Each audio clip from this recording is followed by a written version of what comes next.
Queridos irmãos, a paz do Senhor, falando EBD, de volta, essa feita lição de número 9, das lições do CPAD, o tema da lição, a conspiração de Amã contra os judeus. Lição de número 9. Essa lição vai ser ministrada no dia 1º de setembro de 2024. Hoje nós trataremos de um assunto muito importante e atual também, apesar de todas as eras ele acontecer, mas é a questão do antissemitismo. E nós veremos aqui tudo que compõe essa questão, né? Vimos numa das aulas passadas que tudo que é anti, é contra, é oposição, é oposto, é a fim de que se termine, que se extermine, que consuma. Tudo que traz o prefixo anti quer dizer contrário.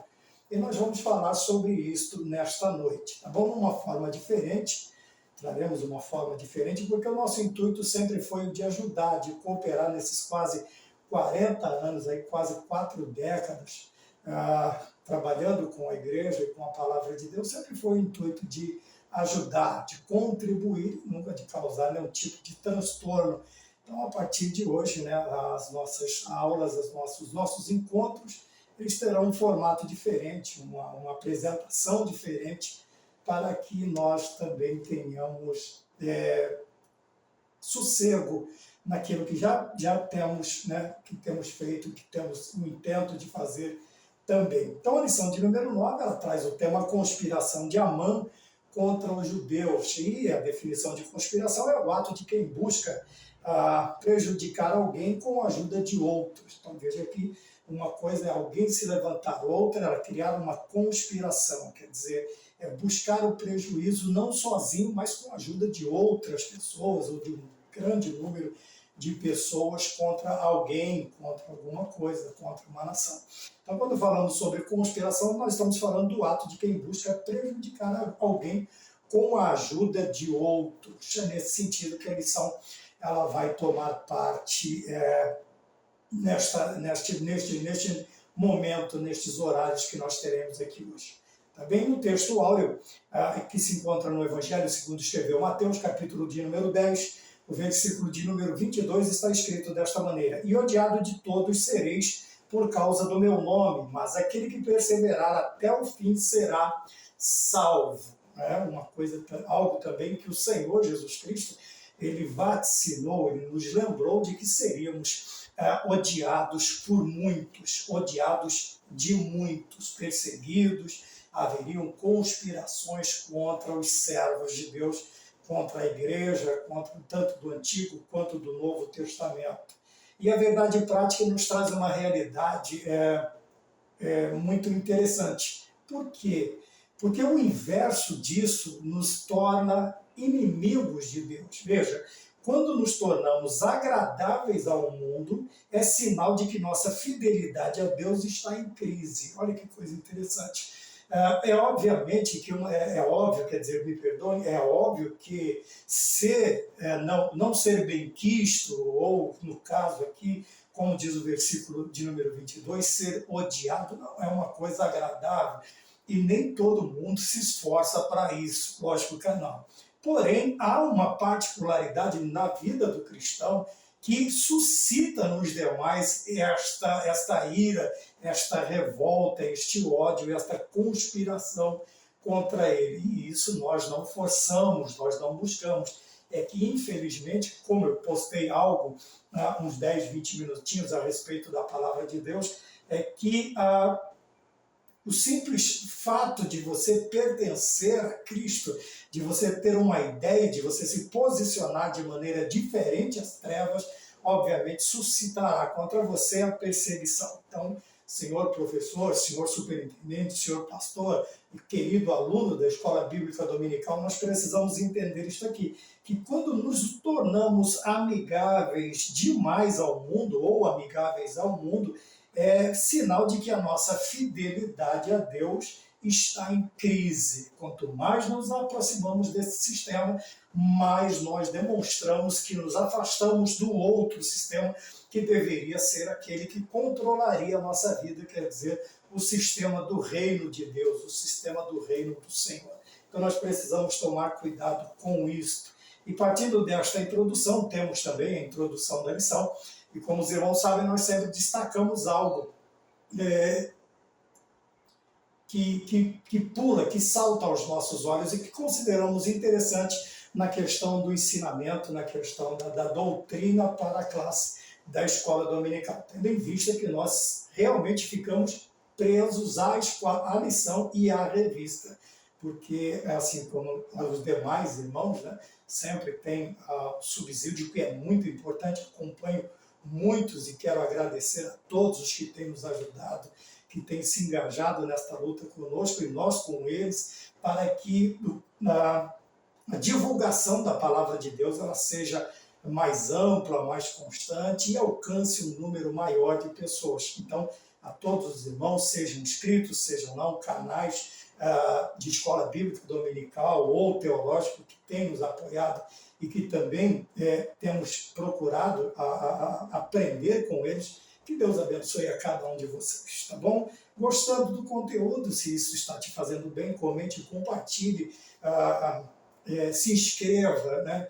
Divulgue, nos ajude a divulgar a palavra do Senhor, tá bom? Na introdução, então, o escritor, né? Você tem a lição, o livro que acompanha a lição aqui do meu lado, né? Deus que governa o mundo e cuida da família, bem esta lição do terceiro trimestre de 2024, cujo comentarista é o pastor Silas Queiroz. Na introdução, ele nos localiza dentro da lição desta maneira. Veja, nesta lição estudaremos a respeito do plano de Amã para exterminar todos os judeus do reino da Pérsia. Veja que é um plano maligno, um plano nefasto. Nós estamos falando desse plano já há algumas aulas, né? E temos que sempre prestar atenção nisso, que o plano de Amã não era somente, e também não é totalmente de Amã, mas também não se limita a um ou dois, ou a alguns judeus, mas ao extermínio de uma nação. E nós vamos ver dentro da lição, né, do plano, a extensão desta malignidade. E nós precisamos sempre nos lembrar de que a extensão ela nunca se limita, de que o plano de destruição, seja do judaísmo, ou do cristianismo, ou da ideia judaico-cristã em si, ela nunca se limita, não há um limite, mas onde ele puder abranger, onde ele puder alcançar, onde os seus tentáculos nocivos puderem alcançar, eles vão tentar fazer isto e de alguma maneira, como eles sabem que eles não podem parar, mas eles vão tentar fazer com que a marcha diminua, o crescimento diminua, o alcance ele seja mais lento, e nós precisamos nos preocupar com isso e não deixar que determinadas coisas, ainda que nos assombrem. Veja, o comentarista ele diz que o plano era para exterminar todos os judeus do reino da Pérsia, e nós veremos mais adiante na lição que não ficará somente dentro dos muros, mas em todas as províncias que abrangiam o reino da Pérsia, e também aqueles que, sob a autoridade do rei, eles foram para Jerusalém, cerca de 50 mil judeus, para começar, né, a reerguer as estruturas que estavam totalmente destruídas. Nós vamos ver que o plano de alcance não se limita a isto, tá bom? Então, o plano odioso de Amã, intrigas e patologias do poder. A conduta de Mardoqueu incomodou os demais servos do rei, e nós ficaremos aqui no ponto de número 1. Veja que a conduta deste homem, de Mardoqueu, incomoda em quê? Incomoda demais os servos do rei. Veja que o nosso simples posicionamento, quando nós nos colocamos como filhos da luz, como servos do reino de Deus, é simples fato de nós não nos misturarmos, até uma frase bastante comum nas plataformas aí de divulgação, que o simples fato de nós não nos ajuntarmos, não nos coadunarmos com certas ideias, com certos grupos, isso já incomoda, né? E quando nós nos lembramos que a luz também incomoda aqueles que estão em trevas, nós vamos ver que o incômodo não é só o fato de nós existirmos, mas a questão de quem está em nós. O que mais incomoda as trevas é quem está em trevas é a luz. Quem incomoda os que estão vivendo em mentira são aqueles que apregoam a verdade. Veja que Cristo ele incomodou em todos os setores, em todas as áreas, em todos os momentos.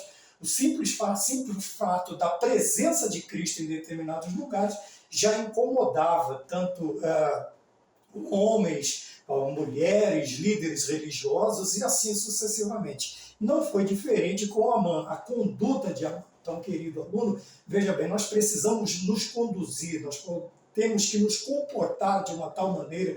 Veja que ainda que não expressemos em palavras, nós devemos a nossa presença ou a presença do Espírito Santo de Deus na nossa vida, ela vai incomodar. Então, já trazendo uma verdade prática, não é a nossa presença que incomoda, mas a presença daquele que habita em nós é que incomoda, aquele que está em trevas, daquele que está na mentira, daqueles que vivem debaixo desse sistema mundano, desse sistema corrupto, que é o mundo, que é o sistema do mundo. Então veja que a conduta, as intrigas e patologias do poder, a conduta de Mardoqueu incomodou os demais servos do rei.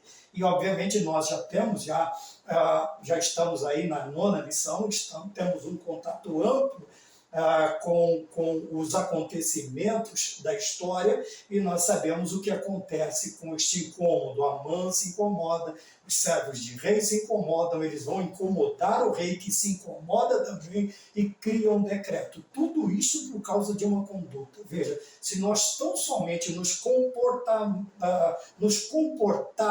como servos de Deus, esse simples fato já incomodará, já provocará a ira e a perseguição daqueles que estão fora da luz, que estão das trevas, que estão vivendo em mentira. Ponto de número 2, ele vai falar da extensão, que é aquilo que eu disse no início, a extensão do plano. Veja, se traçar uma linha reta nas 127 províncias que a Síria, que o governo que agora nós vemos, o local que agora nós temos diante de nós, se você traçar uma linha reta, né, em metros lineares, vamos assim dizer, você tem aí 4.000 quilômetros de extensão. Em todos estes, em todo este território havia inúmeras comunidades judaicas. Amã planejou a destruição dos judeus de todo o reino de Assuero. Ponto. Esther capítulo 3, versículo 6. E isto incluía até os que haviam retornado para Jerusalém.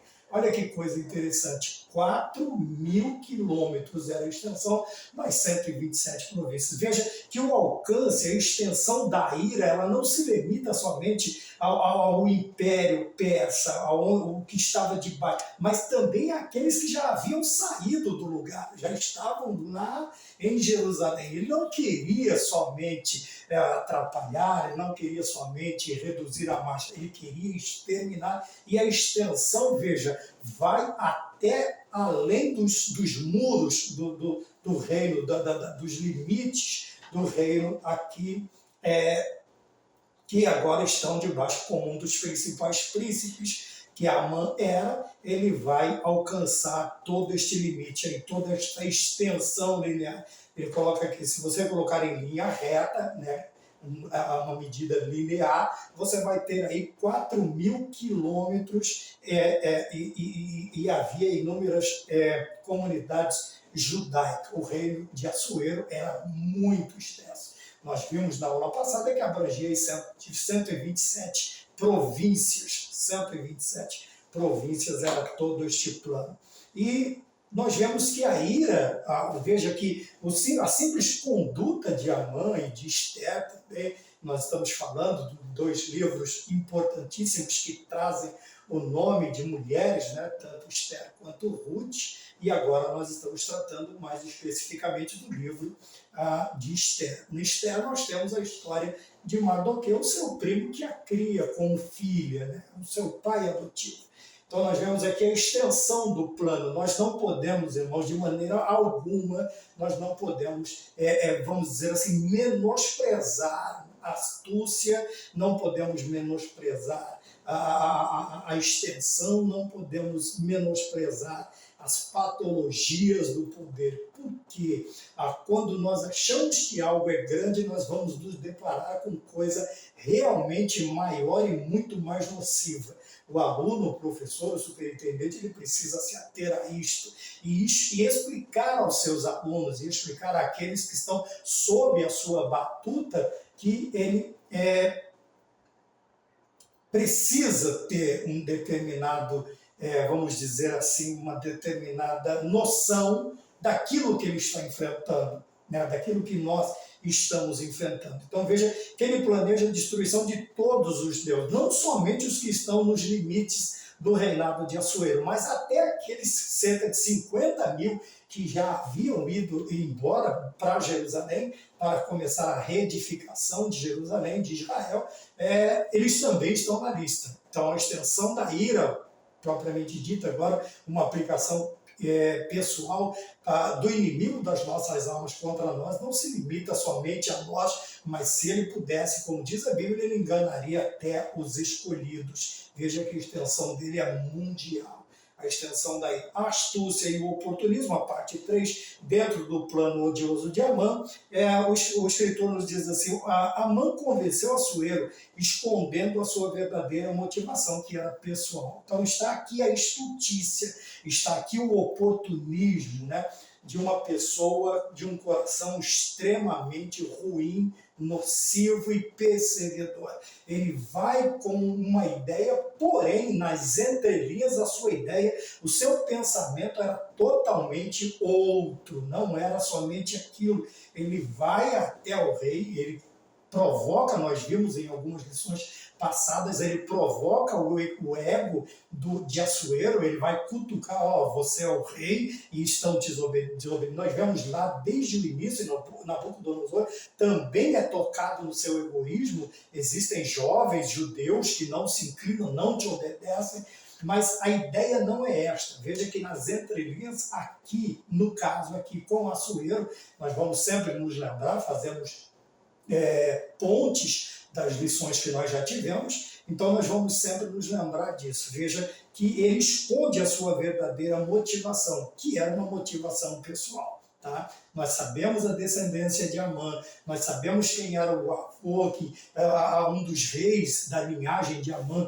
que foi enfrentado, confrontado por Samuel e também abatido em batalha, né? E esta ira vai perseguindo. E nós sabemos que o inimigo das nossas almas não é diferente, mais uma aplicação pessoal, tá bem? Como ele não pode ferir, ele não pode concluir o seu intento, como ele conseguiu com Adão, em Cristo ele não consegue, ele vai lhe ferir o calcanhar, quer dizer, ele vai vir atrás dos descendentes, dos filhos adotivos de Deus, dos conservos, como diz os anjos, daqueles que servem a Cristo. Então nós precisamos sempre tomar cuidado. E muitas vezes a real intenção ela está escondida. E às vezes até se apresenta a nós, né? O inimigo das nossas almas, no intuito de nos destruir, ele vem com ideias, né? Nós chamamos de sapatinho de algodão, aquele papo de aranha, ele vai vir com algumas ideias e nós precisamos estar atentos, porque nas entrelinhas, aquilo que nos é oferecido não passa de astúcia, né? De oportunismo para tentar para tentar nos destruir, para tentar nos deter e até encerrar a nossa vida, a nossa carreira espiritual. Esta foi a parte de número 1, o plano odioso de Amã. Nós vimos aqui que a conduta de Mardoqueu suscita a ira, o simples fato de Mardoqueu estar ali e já chama a atenção, já desperta a ira dos seus inimigos. Nós vemos a extensão do plano por causa dessa ira, não é uma coisa limitada, é uma coisa para realmente destruir e alcançar os mais longínquos termos, vamos assim dizer, e também sabemos que isso tudo é feito com estultícia e oportunismo.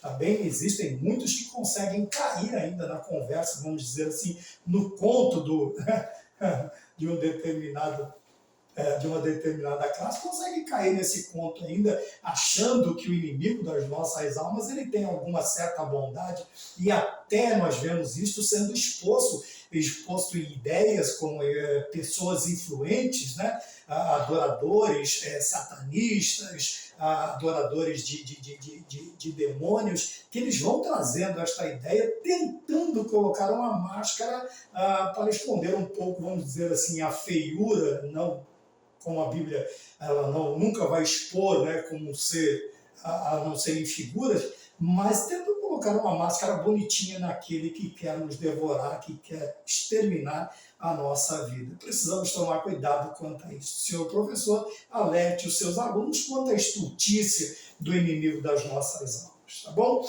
O ponto de número 2 traz a tristeza de Mardoqueu, dos judeus e de Esther. E eu gostaria de colocar também aqui a questão dos próprios, vamos dizer assim, dos que não faziam parte desta classe, de judeus, dos perseguidos, daquele cujo a mão de Amã está tentando alcançar. Por quê? Por quê? Por causa do pavor, primeiro o pavor da violência. A violência, ela assusta a todos, independente do tipo de violência, seja a violência física, seja uma violência verbal, seja uma violência psicológica, qualquer tipo de violência, ela assusta. Porém, em algumas pessoas, em algumas instituições, ela toma proporções gigantescas. E isso acaba apavorando não somente, porque nós temos aquele costume de pensar assim, bom, só vai acontecer na casa do vizinho, na minha casa nunca vai acontecer. Mas às vezes determinados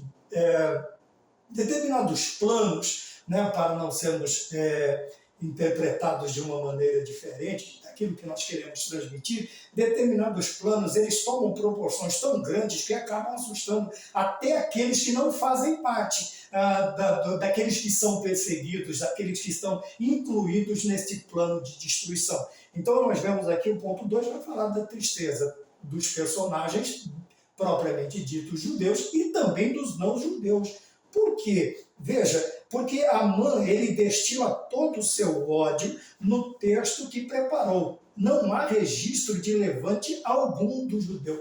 Primeiro, para que alguém expresse a sua ira, às vezes não é necessário nem que alguém esboce algum tipo de reação ou algum tipo de atitude como que eu poderia dizer, que desperte a questão do levante do outro, da criação do outro. O simples fato da pessoa odiar já é motivo dela criar alguma coisa, alguma lei, alguma ordem, algum projeto para que haja esta perseguição, para que haja esse silenciamento, esse cerceamento de direitos que o outro tem, que é também garantido por Constituição a todas as nações, exceto, logicamente, aos países aí de regimes contrários à democracia. Então, nós vemos aqui que Amã, quando prepara o documento, ele destila, ele coloca na tinta, a tinta é como se fosse um veneno agora, ele escreve com veneno o seu texto. Por quê? Porque a intenção dele não é somente frear, é destruir. Não é somente arrefecer uma determinada ideia, é aniquilar aquela ideia, é aquele povo. E vejo que, quando olhamos para isso, não há registro. Naamã está ali sentado, Mardoqueu está sentado à porta do rei, e Esther está na sua posição, quer dizer, e os judeus estão vivendo suas vidas, né? Tanto eu disse que nós vamos, no final, falar um pouco sobre a questão da perseguição aos judeus, que tem o seu nome, nós teremos aqui, tem a sua classificação, e nós veremos mais adiante. Então veja que Amã, ele destila o seu veneno. Veja que o escritor também diz assim, iniciado por Caim, a violência apavora a humanidade em todos os tempos, e infelizmente cresce a cada dia. Tá? Há vários fatores que fazem com que a violência ela tome proporções maiores nos dias de hoje. Nós poderíamos enumerar aí muitos fatores, muitos fatos que fazem com que a violência cresça e ela caminhe de maneira desenfreada no meio da população. Tá? E isso não é um privilégio do povo brasileiro de maneira alguma, mas de muitos povos, tá bom? Uma delas é nós limitarmos a ação daqueles que têm por finalidade controlar ou combater a violência. As leis que controlam, que combatem a violência e o que alimenta a violência é um dos fatores que nós poderíamos citar aqui. Mas veja que ele vai lá em Caim, um dos filhos de Adão, para falar sobre a violência. Óbvio que quando olhamos em Caim, na vida de Caim, nós temos aí o primeiro homicida da história humana. E o escritor diz que ela cresce cada dia mais. E eu disse que um dos fatores é quando nós manietamos, quando nós limitamos as instituições que têm por finalidade o controle ou pelo menos o arrefecimento da violência, né? A violência cria um determinado medo naqueles que as praticam. Hoje parece que as pessoas não têm muito medo, elas simplesmente vão cometendo porque sabem que de uma maneira ou de outra ou serão absolvidos ou alguém ou algumas instituições aí se apresentarão com suas defesas e farão com que os seus atos grotescos, como nós vemos alguns realmente grotescos, acabem agora sendo tratados como uma coisa normal e alguns até como patologias, onde nós precisamos tomar cuidado. Tá bom? Veja outra coisa aqui, o problema da violência. Vai falar de bebida, confusão e tristeza. Obviamente, onde há o consumo excessivo dos destilados, vamos dizer assim, ele infelizmente incentiva a violência, facilita com que instintos perversos, os mais baixos do ser humano, eles transpareçam tanto de homens quanto de mulheres, jovens, crianças, se estiverem sob efeito tanto destas, como diz aqui a bebida, ou das drogas lícitas ou ilícitas, ela vai favorecer aí também o crescimento e até o acontecimento de determinadas violências. Então, o escritor nos diz assim: depois de cartas enviadas a cada província, Assuero e Amã puseram-se a beber. Obviamente, vamos comemorar. Aqui no caso não é comemorar, porque morar tem a ver com comer e não com beber. Havia até uma brincadeira, uma broma antigamente, quando éramos jovens, que a gente dizia vamos beber morar. Então não há o consumo de comida e só de bebida. Tá bem? Nessa questão aqui. Depois de tudo traçado, Amã, Assuero, vamos dizer assim, consciente ou não, inocentemente ou não, depois de fazer o projeto, depois de fazer o decreto, depois de assinar com o seu sinete, colocar o seu selo, ele simplesmente vai beber, porque é próprio dos reis. Mas a mãe de um determinado rei judeu, lá no livro de Provérbios, ele vai dizer que a bebida forte não é própria dos reis, não é própria dos reis. Tá bom? Nós precisamos tomar cuidado com isto, tá bom? Não é próprio dos reis a bebida forte. A mãe, se não me engano, do rei Lemuel. Se não me falha a memória, que já não está tão boa assim. Então eles vão beber. Contudo, o escritor nos diz que os moradores de Suzã, que é a capital aqui do lugar, eles ficam confusos, certamente por não entenderem a repentina e esdrúxula reação ou ordem do rei. Veja, nós dissemos no início que até aqueles que não faziam parte do alvo de Amã, eles se assustam. Por quê? Porque ele fala que quando ele usa aqui o termo esdrúxulo, ele está falando daquilo que não que se encontra, que se encaixa fora das regras usuais ou comuns, causando admiração e espanto. Quer dizer, não era normal uma ordem daquela, não estava dentro dos padrões, não fazia parte da história, não fazia parte do contexto, não tinha nada que que justificasse uma violência tão grande. E veja que até ele diz aqui, olha, que até os moradores de Suzã, contudo, ficaram confusos, porque não entendem a repentina, quer dizer, muito rápida, e uma coisa fora de padrão, fora das regras usuais, fora do comum, e causou espantos. É onde ele usa o termo esdrúxulo, né? Quer dizer, fora de padrões, não se há um padrão, não se há uma... Como é que o jurista diz, como é que o advogado diz? Que quando não há não é pretexto, quando não há... Esqueci a palavra, depois, se eu lembrar, eu falo. Não há um caso tratado ou que tenha acontecido para se basear naquilo e usar como ou defesa ou como acusação. Não tem como, eles não encontram dentro da sua história isto, e até eles mesmos se espantam, tá bem? E na tristeza de Mardoqueu, ele rasga suas vestes, ele se veste de pano de saco com cinza e sai pela cidade. Era uma forma de demonstração de tristeza, de pranto, de luto. Quando o judeu se encontrava num estado de abatimento de espírito, a primeira coisa que ele fazia era rasgar as suas vestes. Ele tirava as vestes usuais e se vestia de pano de saco, quer dizer, uma coisa mais simples, um pano muito mais simples, e a cinza também demonstrava a tristeza quando ela é jogada para cima. Você vai ver em várias citações bíblicas isso acontecendo tanto nos momentos tristes, como também no momento de ira, para amaldiçoar, para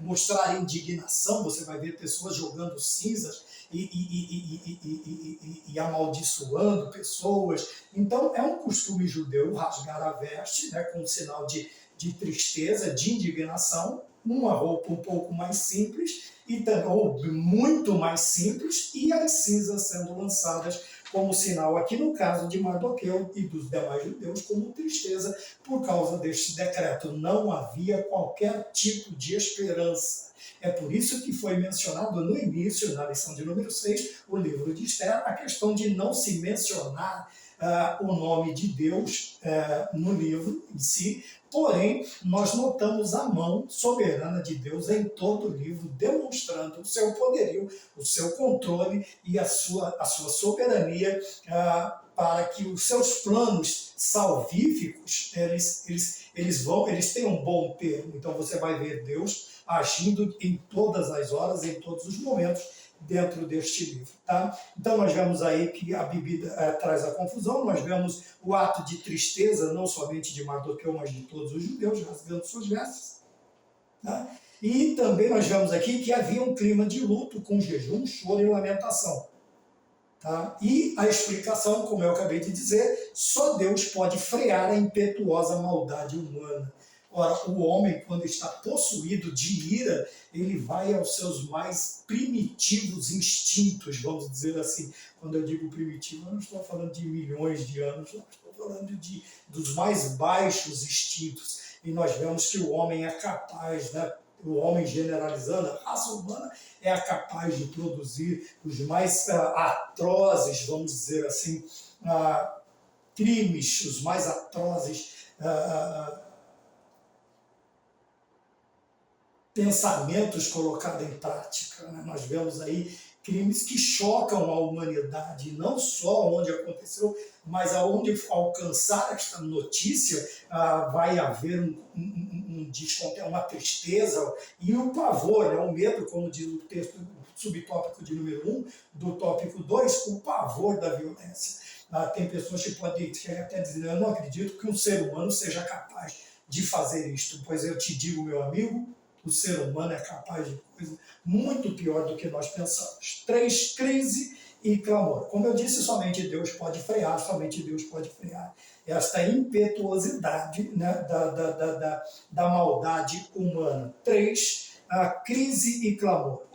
Eu vou inverter aqui e vou fazer não é que eu vou inverter a lição ou recriar a lição, não é nada disso. Eu vou passar como é que eu sempre digo, um tópico na frente do outro, tá bom? Então vamos lá. Aqui no parágrafo, lembrei, no parágrafo, né? Tem um parágrafo que está escrito assim: por que muitas vezes precisamos experimentar crises para buscar a Deus, o Deus Todo-Poderoso? Então, vou começar por aqui, por essa questão, por esse questionamento, por essa pergunta que o escritor levanta. Por que nós precisamos? Veja, é notório, meus queridos irmãos, que quando o crente ele está debaixo de bênçãos, de vicissitudes, de quando a vida caminha muito bem, nós temos a tendência até de, às vezes, nos esquecermos de buscarmos a Deus. Mas há uma pergunta: por que precisamos experimentar crises para buscar o Deus Todo-Poderoso? Veja que quando este levante, quando nós olhamos também, quando lembramos dos 50 mil, era mais de 1 milhão de judeus nas províncias dos reis aqui dessa deportação para a Babilônia. Agora eles estão aí em cerca de mais de 1 milhão de judeus, e somente 50 mil voltam para a reconstrução de Israel. Por quê? Porque a tendência ao conforto, a tendência ao descanso, o menosprezo, a lei do menor esforço, isso é tudo do ser humano, isso é tudo do ser humano, isso é tudo nosso. Então vejam bem, e muitas vezes nós temos este espírito, né, de escravidão, o espírito você vai ter que voltar, vai ter que limpar, vai ter que recolher entulho, você vai ter que reconstruir, e reconstruir às vezes é muito mais difícil do que construir. Então nós vamos ver aqui que muitas vezes nós precisamos, você vai ver também nessa lição, que vai haver agora o levante. Agora já não é mais só contra os que foram, é contra todos. E alguns estão acostumados com o sossego nas províncias, seja na capital, ou nas províncias, ou em todo o país, em todo o estado. Então vejam bem, por que nós precisamos? Agora eu volto no primeiro parágrafo do subtópico de número 3, do ponto 2. O decreto de Assuero tirou a tranquilidade de todos os judeus e os levou a buscar o socorro divino. Veja, aquela velha ideia de que nunca vai acontecer na minha casa, nunca vai acontecer no meu quintal, vai ser sempre na casa do vizinho. Agora os judeus que ficaram, que estavam vivendo tranquilamente e acharam que viveriam aí suas longas vidas dentro do reinado de Assuero, agora estão preocupados. Estão preocupados por causa do decreto. Um decreto que agora atinge a todos os judeus e, como a pergunta do escritor, agora vem a resposta. Agora eles vão ter que buscar socorro em Deus. Por quê? Porque não há para onde correr. É um decreto do rei. É um decreto do rei e que foi solicitado pelo principal dos príncipes do rei Assuero. Quer dizer, humanamente falando, não há para onde correr. Não tem. Se correr, o bicho pega, se ficar, o bicho come, é o ditado. Tá bem? Então nós precisamos tomar cuidado com isso e não esperarmos o problema propriamente dito. E agora o último tópico, como eu inverti, ele diz assim: somente com uma vida de oração constante em casa e no templo podemos vencer o mal. E agora entra a questão da aplicação pessoal, e ele vai dizer que uma vida de piedade, uma vida piedosa, quer dizer, de oração, de consagração, de santificação, não somente no templo, mas em casa, não somente em casa, mas também no templo, é que vai nos levar à vitória. E ele cita Daniel, que é um dos deportados que vai passar os 70 anos do cativeiro, vivendo sob 4 domínios, sendo conselheiro dos 4 reis, desses 4 grandes impérios que passarão pelos 70 anos de cativeiro de Israel. Ele diz aqui que Daniel ele orava em todo o tempo. Daniel capítulo 6, versículo 10, ele tinha uma janela virada para Jerusalém, e todos os dias, 3 vezes ao dia, Daniel buscava a presença de Yahvé, do Deus Todo-Poderoso.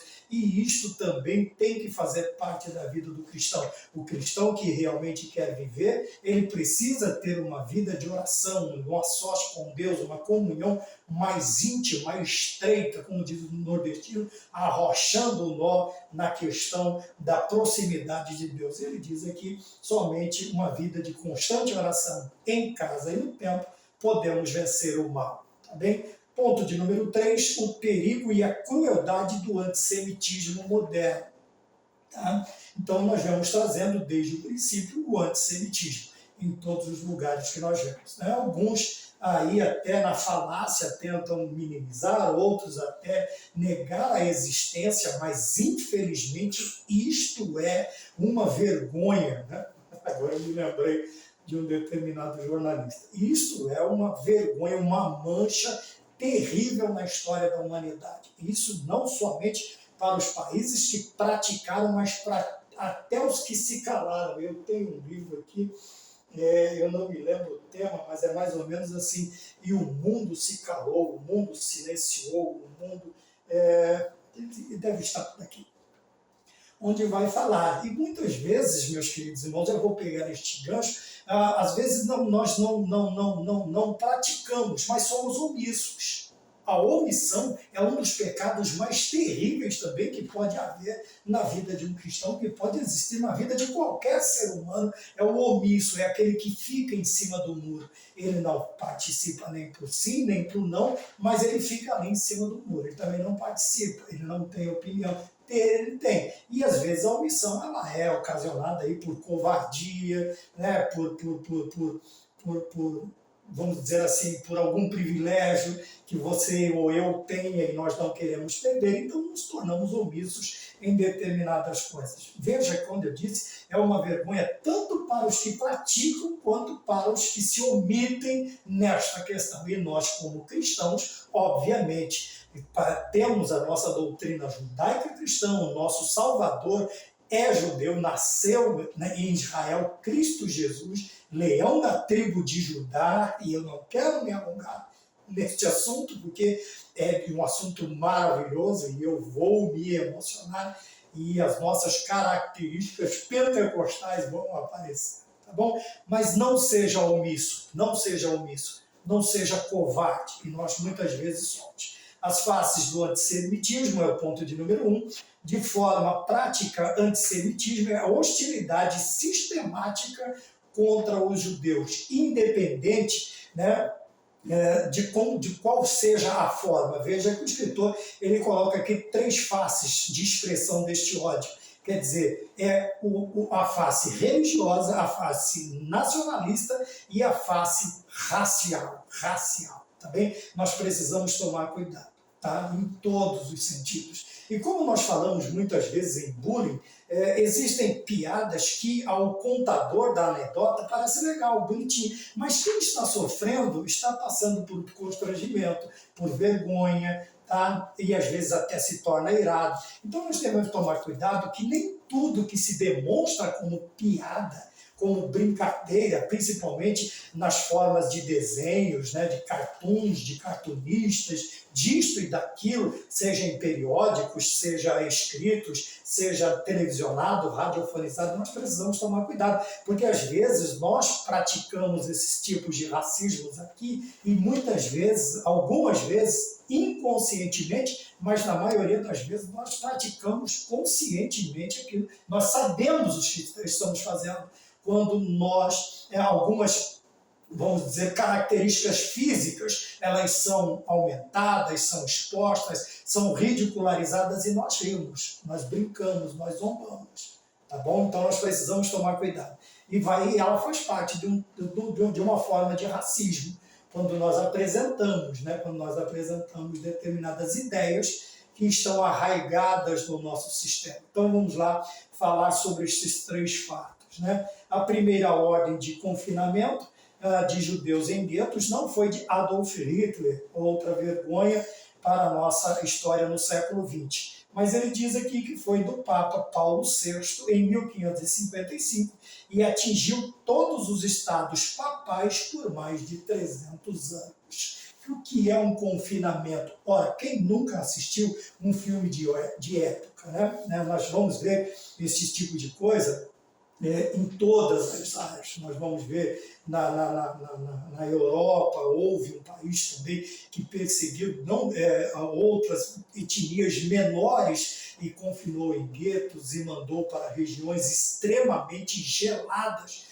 do país, né, do mundo, quer dizer, do mundo, e ali morreram os pogroms e um monte de... Você não vai ver somente, mas o caso aqui, no nosso caso, é o antissemitismo. Mas você vai ver perseguições raciais em todo o mundo, em todas as nações. Isso você vai ver no continente africano, você vai ver na extinta União Soviética, né, quando cai, nos países de regime excessista. Então, nós precisamos tomar cuidado, se não praticarmos, não sermos omissos também. Então veja que aqui é citado o nome de um determinado personagem, que não faz questão nenhuma de ficar repetindo o nome dele, né, por questões pessoais também, vamos dizer assim, mas é lembrado o nome de um religioso, que no ano de 1550 ele faz isso em todos os estados em que o clero domina, veja, onde Assuero domina, Amã tenta alcançar, e este Papa faz da mesma maneira em 1555, confinando aí os judeus em guetos.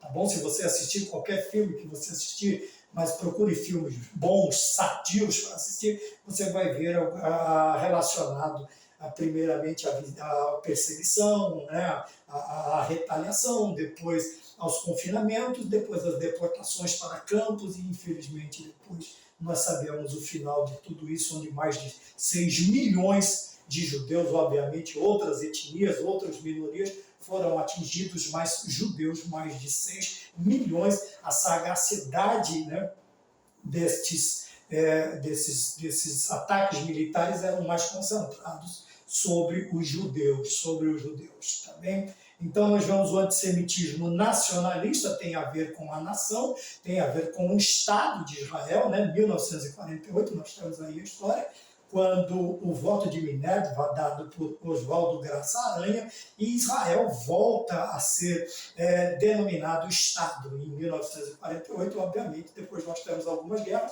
para que eles consigam ter de volta. Foi como aconteceu aqui também, nessa história que nós estamos aqui nos 4 reinados. A ordem era para exterminar os judeus, como o rei não podia revogar o seu decreto, ele cria um outro decreto em que os judeus podem se defender. Tá bom? Se você acompanhar a história desta maneira, você tem a Guerra dos 6 Dias, você vai ter inúmeras batalhas para que Israel volte a ter posse daquilo que lhe foi prometido em Abraão, onde alcançar a tua vista, te darei por herança, Tá bem? Então a prosperidade dos judeus causava ódio alimentado por teorias conspiratórias. Veja que na astúcia, veja, nós falamos aqui que Amã, ele convence Assuero escondendo a sua verdadeira motivação.